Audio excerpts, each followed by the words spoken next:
नमस्कार शेतकरी मित्रांनो, तुम्हाला जर शर्यतीसाठी देशी खोंड किंवा बैल जर खरेदी करायचा असेल तर ते कसं बघून खरेदी करायचं। सगळ्यात महत्त्वाचं त्यासाठी देशी खिल्लार बैल किंवा धनगरी खिल्लार बैल पाहिजे, कारण तो बैल शर्यतीमध्ये जास्त काळ पळतो। आणि त्यात सगळ्यात महत्त्वाचं की त्या बैलाचे पाय किंवा त्या बैलाच्या नख्या ह्या काळ्या पाहिजेत आणि नख्यामधील आणि खुरामधील अंतर हे जास्त पाहिजे।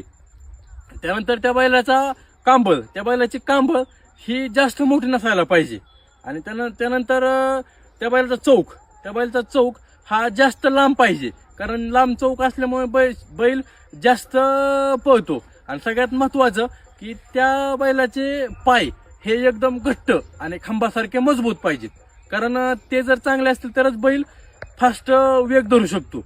आणि सगळ्यात महत्त्वाचं त्या बैलाची शिफ्टी ही तासलांडी पाहिजे। तासलांडी शिफ्टी म्हणजे एकतर शिफ्टी जाडीला लहान आणि गुडघ्यापासून वरती पाहिजे, आणि सगळ्यात महत्त्वाचे की त्या बैलाचे कान हे लहान पाहिजेत।